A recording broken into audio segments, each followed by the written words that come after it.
Live from the campus of Penn State University, this is PSN News. It's Monday, February 27th. We have all you need to know about a stalker arrest warrant from Penn State's campus, as well as details on Title IX lawsuit proceedings in the State College Area School District. We also have more on national trial proceedings, along with weather, sports, and entertainment. Stay tuned.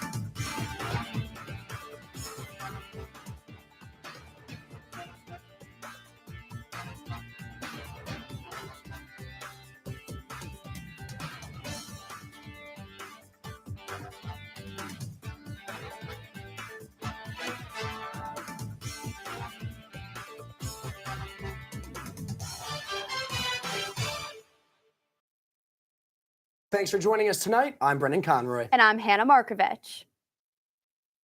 A State College resident is being charged after a stalking incident on campus resulted in a timely warning from University Police. Court documents state that Mark Alonzo Williams was caught attempting to capture a video of an individual in the men's restroom of the Hub Robeson Center. Following the encounter, the individual left the bathroom to call the police before being struck by Williams on his way out of the building. University cameras caught the altercation on tape, and court documents described Williams as a danger to public safety. Williams will be charged with invasion of privacy, assault, and harassment for his actions. A warrant is now out for Williams' arrest. In October of 2022, the State College Borough Council unanimously passed a resolution to promote safe and stable housing to all renters. This resolution was proposed by Central PA United, an organization involved in politics and community advancement. At a meeting on December 19th, an annual budget was passed and provided funding for the position of a housing specialist.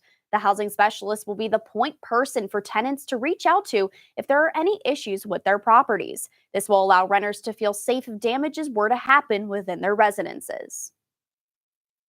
The State College Area School District has hired a Philadelphia-based law firm to conduct a Title IX lawsuit for a case within their sports program. The lawsuit was filed by 3 parents in August after no girls were selected to be part of the middle school club hockey team. After the lawsuit was filed, a federal judge ruled in December that the girls had not been given an equal opportunity.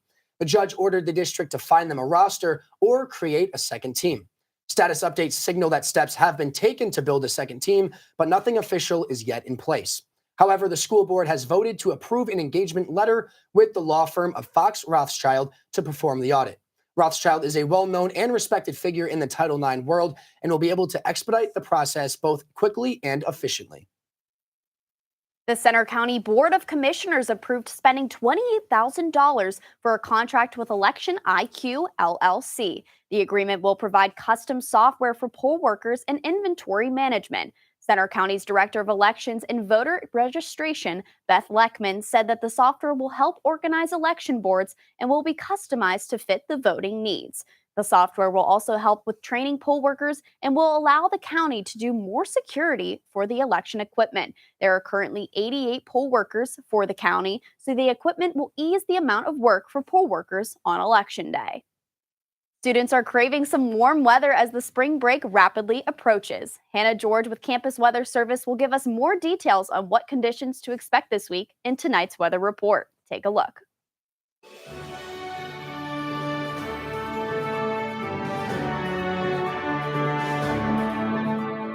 From the students of Penn State Meteorology, here is your Penn State Campus Weather Service forecast. Good evening from the Penn State Campus Weather Service. I'm Hannah George. I hope you all have had a fantastic day so far. Over at Beaver Stadium, we're looking at a temperature of 37 degrees, a little cooler than most of this February has been as we round out the month. And that feels like of 31 is definitely cooler than what most of this month has been like for us. Taking a look at a time lapse of what we saw over at Beaver Stadium today. Beautiful sunrise, as you can see, and as that sunrise moves out, some clouds are going to move on in. You can see around 10:30, it's partly cloudy out there, and those clouds are going to get thicker and thicker as time goes on. And by about 1:30 p.m., it's basically overcast out there, and right behind that overcast, some precipitation moves in. That precipitation does not show any signs of moving on out as we go throughout our day here. Temperatures in the state today have been in those 40s, 30s range. Places such as Philly and Pittsburgh get into those high 40s for a second, but we're still seeing just 40s, 30s out there. A little cooler once again, as mentioned. And taking a look at that little cooler, you can see over the last 24 hours, the whole state has seen some sort of decrease in temperature. Places like Pittsburgh and Erie, Not as much as places like Harrisburg or State College, but still a decrease in temperatures. And that's really only the case for this Great Lakes region. You can see Detroit seeing a 15-degree decrease in temperatures, but places like Nashville, a 20-degree increase in the last 24 hours. They're in the 70s down there. I wish I could say the same for us, but instead, this eastern half of the state, at least, we're actually looking at some winter storm warnings and advisories. And let's take a look at exactly why that is. Because right now, at least here in central PA, it's mainly rain, but you can see the rain and the snow are kind of battling it out along that line. And eventually, that snow is going to probably win by tonight. And it'll snow for a little here, possibly. We could be seeing that some sort of wintry mix, at least for sure. It's going to clear out, but we're still going to be seeing some remnants of precipitation. And that's why those warnings and advisories are out there, because there's definitely going to be icy conditions out there. Definitely not the safest for any sort of transportation, walking, cars, buses, anything. So definitely keep an eye out on what the roads are like before you head out tonight if you have any plans at all. You can see it's going to be pretty cloudy here tomorrow as we move on through this. Overall, let's look a little bit future with this radar. You can see Wednesday pretty clear, still pretty cloudy. Thursday, there's a chance for some sort of precipitation, but this big system moving on here, that's what we're really, really looking at. This system's going to move on in and basically cover the state by 3 p.m. on Friday, as you can see here.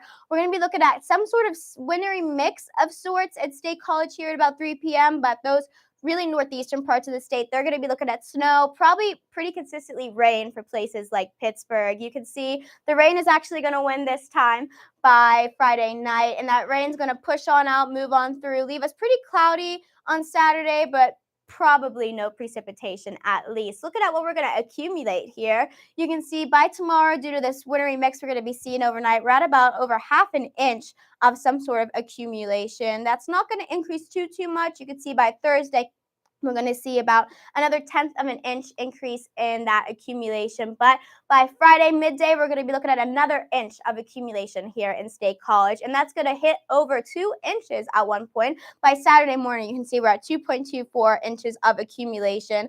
Places like Harrisburg, not quite as much of an increase. Bradford, even, they're up there. They're not getting quite as much. But a lot of the state's going to see over 2 inches, which we have not seen accumulation of basically anything here in this state this month. So I think that'll actually be pretty nice, pretty interesting to see as we are about to hit the meteorological start of spring here. Tonight, you're going to be looking at a temperature of 30 degrees, once again with that wintry mix and some more rain moving through. We're going to see gusts of up to 25 miles per hour.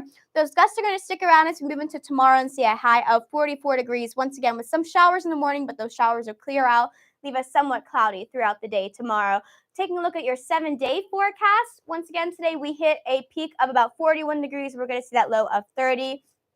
Tomorrow, looking at a temperature of 44 degrees and a low of 25, getting into the 20s there. Once again, not typical for this month of February in 2023. Wednesday and Thursday are going to look a bit more typical for us with those temperatures of 54 and 53 and decently sunny out there. But Friday, as that system moves in, we're going to see a high of 36 degrees. And once again, that's snow and mix moving on through here in central PA. Saturday's going to see a high of 39 as those clouds stick around throughout the day. And Sunday's going to get mainly sunny, actually, which will be pretty nice. Back up into those 40s for a second. That's all from me for today. Once again, I am Hannah George for PSN News. I hope you all have a wonderful day.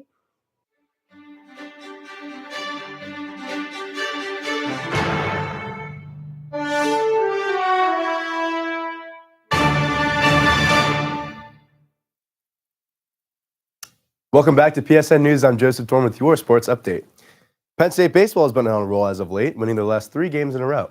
Yesterday, the Lions took on Monmouth University, blowing them out of the water with a massive 11-3 win, scoring 7 runs in the 3rd inning. Second baseman Kyle Hannon had an impressive 2 at-bats with 2 subsequent runs scored. Also with 2 runs scored were Grant Norris and Tavian Kelly. Penn State baseball hopes to continue their season-opening hot streak on March 4th against Wagner University. In other local news, Penn State won big on the final day of track and field Big Ten championship. For the women's team, Rachel Gearing continues the streak of 7 consecutive Nittany Lion women to bring home the 800-meter title. In the same event, freshman Haley Kitching finished right behind Gearing, both setting personal records and cementing themselves in the 3rd and 4th fastest event times in Penn State history. For the men's team, Oliver Desmulis and Heindel Roban found themselves standing right next to each other on the podium at 1st and 2nd for the 800-meter. Desmulis edged out Roban by just a hundredth of a second. Congratulations to the men's and women's team for a great performance last weekend. On the national stage, the NBA world had a massive game last Friday. The hot Sacramento Kings faced off against the Los Angeles Clippers in what ended up being the second highest scoring game in NBA history. Sacramento's own Malik Monk and De'Aaron Fox combined for a total of 87 points, while the Clippers saw Kawhi Leonard with 44 and Paul George with 34. The game wrapped up after 2 overtimes, with Sacramento lighting the beam, beating Los Angeles 176 to 175 to move to third in the West. That's all for your sports update. After the break, Juliana Tordo has the latest updates from the entertainment world. Stay tuned. Hey everybody, thank you for tuning into this edition of Penn State Sports Night.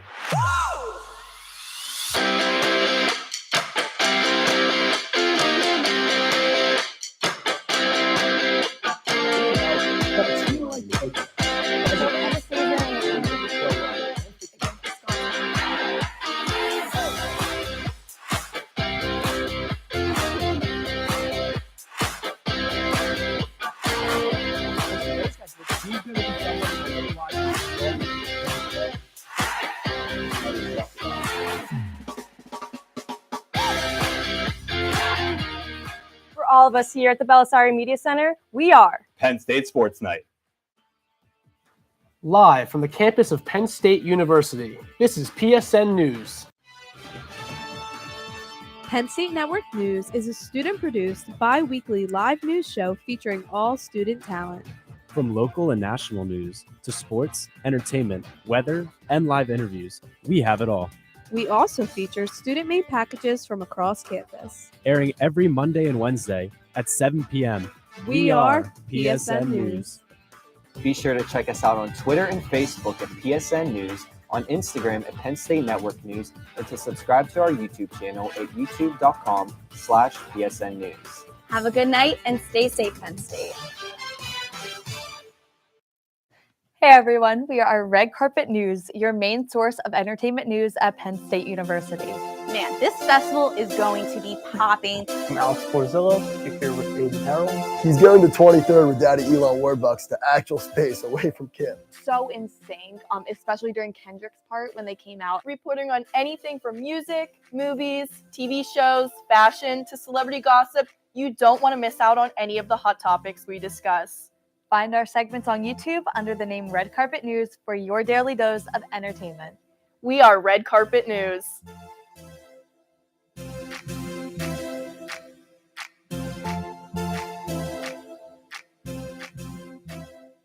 Welcome back to PSN News. I'm Juliana Tordo with your entertainment update. This past Wednesday, Meze finally opened its doors in downtown State College. To kick off its grand opening, the store offered a deal that included a free bowl with the purchase of a drink from 11:30 a.m. to 2:30 p.m. and then from 5:30 p.m. to 8:30 p.m. Once you purchased the deal, customers also received a $10 credit towards a future purchase. The Penn State community showed up in large numbers and created a massive line around the block. Meze serves Mediterranean cuisine and is located on the corner of East Calder Way and Heister Street. Penn State Center Stage is set to put on another performance this semester. They are going to be performing Into the Woods from February 28th to March 18th. Into the Woods intertwines the plots of some of everybody's favorite fairy tales. The musical is directed by Rick Lombardo and will be performed at the Playhouse Theater. Tickets are available on arts.psu.edu and Ticketmaster for only $25. Following along with the State College theater scene, the State Theater held a benefit concert for Ukraine this past Saturday. Fields reporter Natalie Simone has the details. Take a look.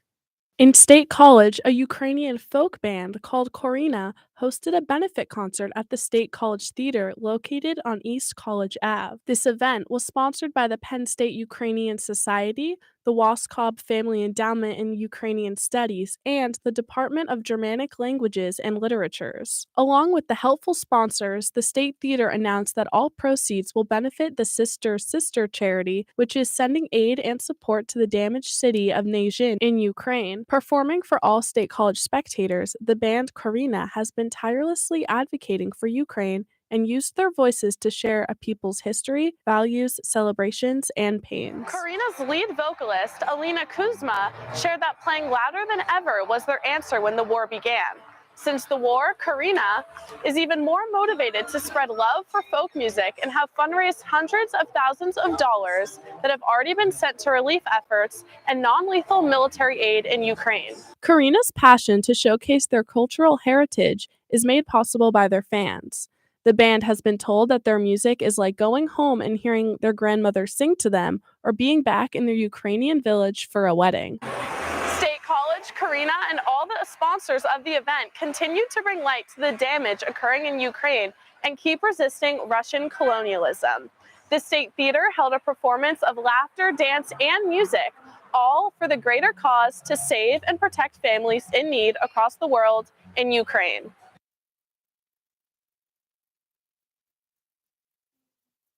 The concert commemorated the one-year anniversary of Russia's invasion of Ukraine, with support efforts still continuing around the State College community. The Die For You remix by The Weeknd and Ariana Grande is officially the biggest debut for a remix in Spotify history. The record has already hit 8.9 million streams. The previous record holder was their own Save Your Tears remix, released back in 2021, with just over 5 million streams. Before the Die For You remix was released, Ariana Grande had not released music since 2021 with her collaboration on Demi Lovato's song titled Met Him Last Night. This is due to her intense studying and practicing of her upcoming role as Glinda the Good Witch in the Wicked movie. That's all for your entertainment update. After the break, interview anchor Paloma Frount will be speaking with Isabella Leahy, an executive producer for Center County Report. Stay tuned. Ready, mics? 3, 2, fade in on 2, mic and cue. This is Nittany Talk. Like us making shows or out I would say spring.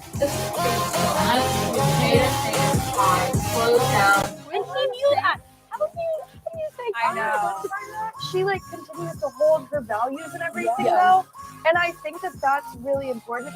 So yeah, and self-care Saturday. And you lose a lot of sleep. Yes, agreed. Yeah.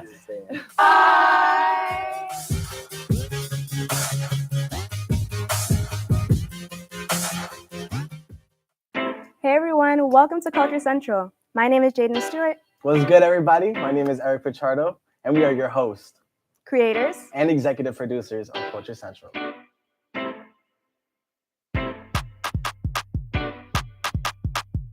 Is this Whitney Houston?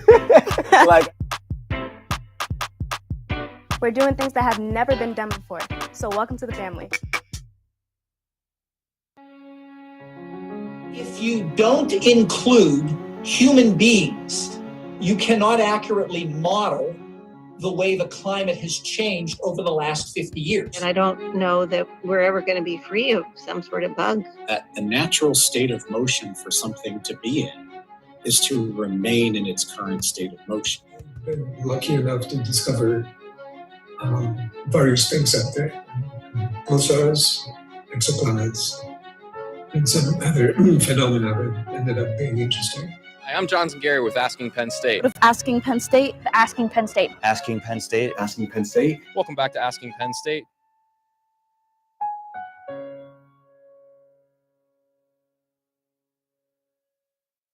Welcome back to PSN News. I'm Paloma Frount, and with me tonight is Isabella Leahy, the executive producer for Center County Report. Isabella, thank you so much for coming in. Of course, I'm happy to be here. So can you tell me a little bit, what is Center County Report? So Center County Report is a student-run broadcast that airs around twice a week, but it depends on what semester we're in. This spring semester, we're airing once a week on Fridays at around 12 p.m., and we do a 30-minute broadcast, and these broadcasts reach about 530,000 homes in Pennsylvania because we send our content out to other affiliates in the area, so to Philly, to Pittsburgh, and they will put it on their web, or they could even use it for their live show if they want to. Mm-hmm. And how would you say, being a part of Center County Report, how does that set students apart from maybe students who didn't participate in the program through college, especially when it comes to applying for jobs? So applying for jobs, Center County Report is very, very highly sought after.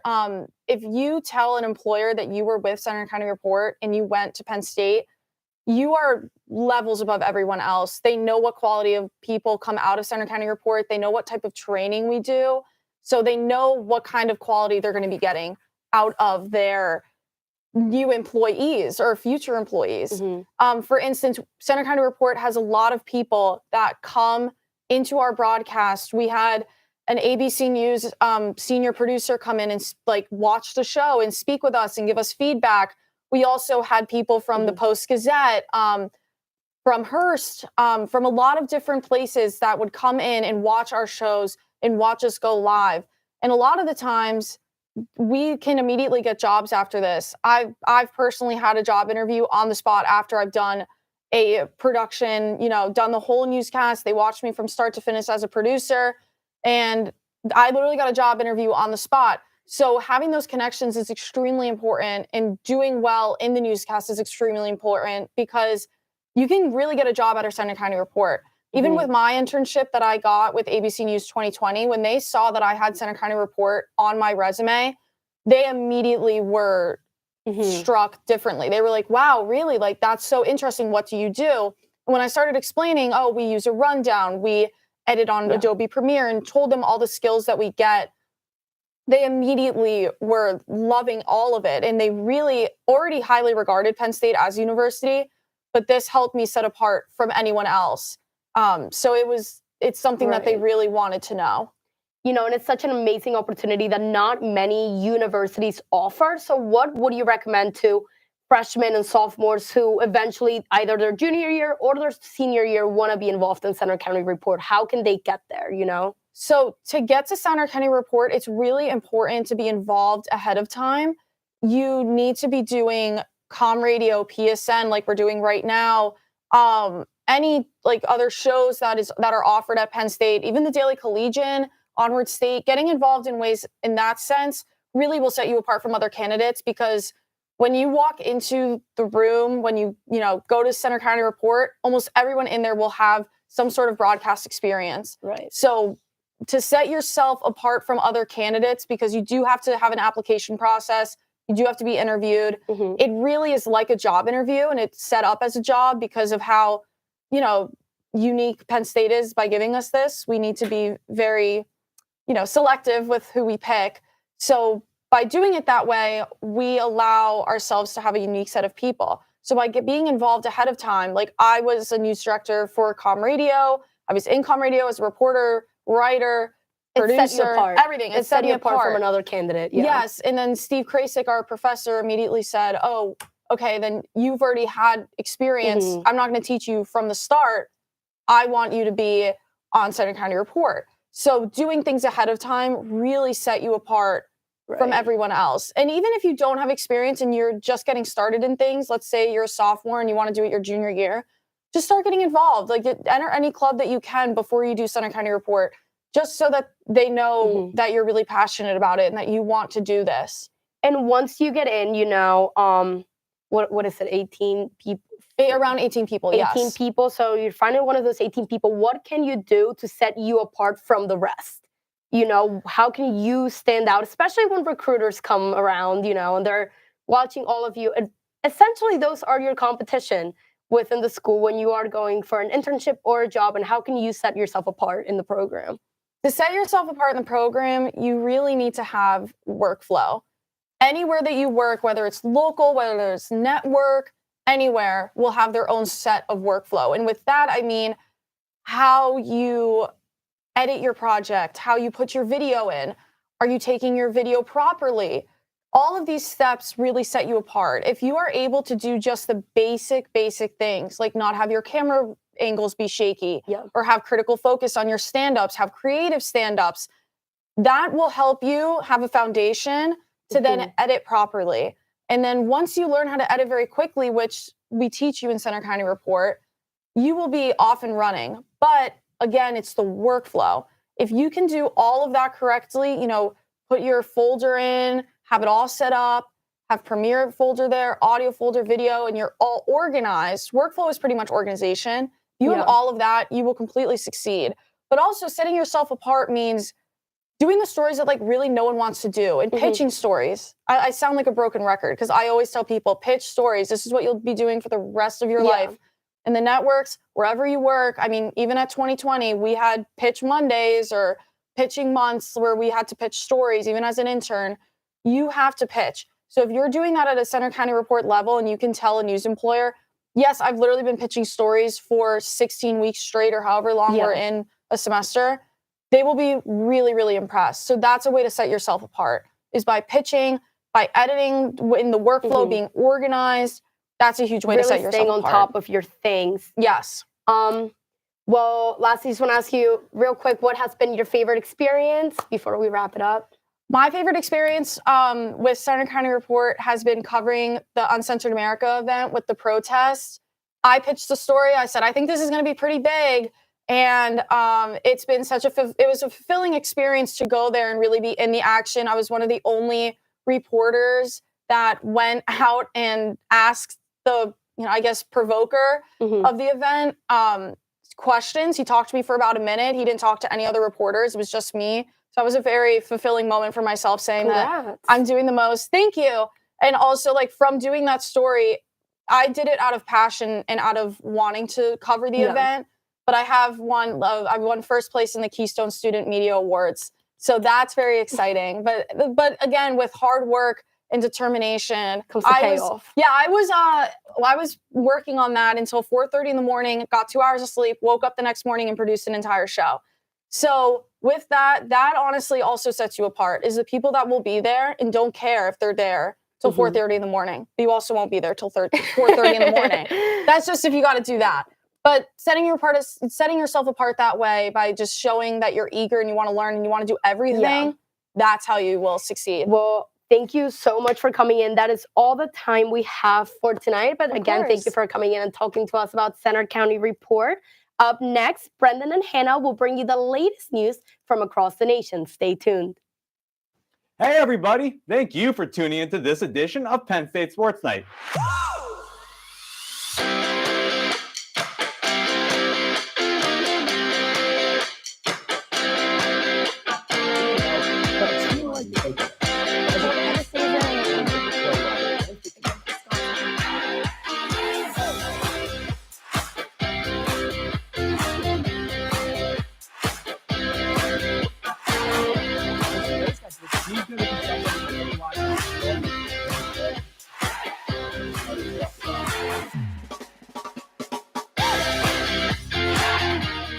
For all of us here at the Belisari Media Center, we are Penn State Sports Night.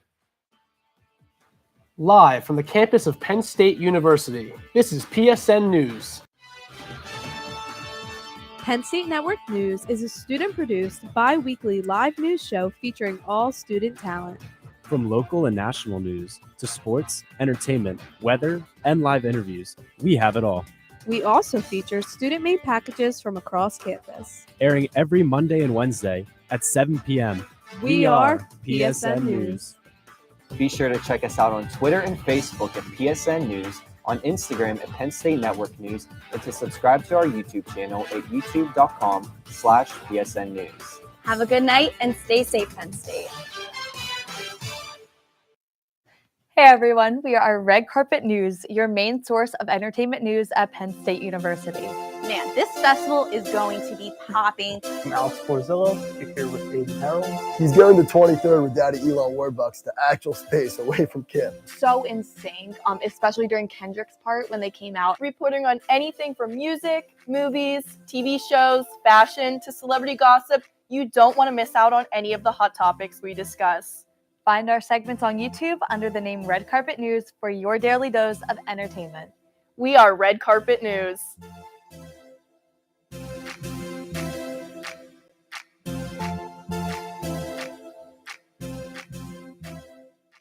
A Florida shooting left multiple people dead, including a woman, a child, and a reporter who was on the scene. A man, later identified as Keith Melvin Moses, was reportedly riding in his car with his cousin before he shot and killed another passenger. Hours later, he returned to the same neighborhood in Orlando and shot 4 more people. While covering the first homicide, on-scene reporter Dylan Lyons was also approached and shot. Soon after, Moses went to a nearby home and fatally shot a young girl and wounded her mother. There is no known motive for these shootings, and as of right now, they are being considered random acts of violence. Florida Governor Ron DeSantis has not yet publicly commented on the shootings. The victims of these shootings are being honored from close friends and even news organizations. Moses was arrested and charged with first-degree murder, with more charges to follow.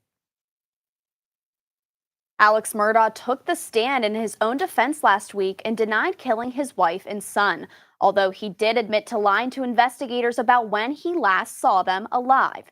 Murdaugh is charged with the murder in the fatal shooting of his wife Maggie and son Paul. In his testimony, Murdaugh denied all allegations of his supposed role in the killings. During the trial, Murdaugh said, quote, "I would never intentionally do anything to hurt either one of them." Murdaugh faces 30 years to life in prison if he is convicted for the crimes. A man convicted of killing 8 people on a New York City bike path now faces the death penalty in a Manhattan federal court case. Habibullah Saipov is unsure of his fate as he plowed over pedestrians and cyclists with his truck on a path near the World Trade Center Memorial in 2017. The terror attack was a result of orders from the Islamic State group. Emotions were high in the courtroom after his father made a statement apologizing to all victims and their families on behalf of his son. His uncle was banned from the courtroom after slamming the court door and making an offensive comment.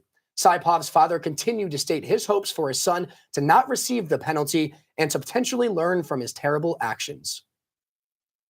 A recent Anti-Defamation League report noted a significant increase in the number of U.S. mass killings linked to extremism over the past decade. The number was at least 3 times higher than the total from any other 10-year period since the 70s. The report also found that all extremist killings identified in 2022 were linked to right-wing extremism.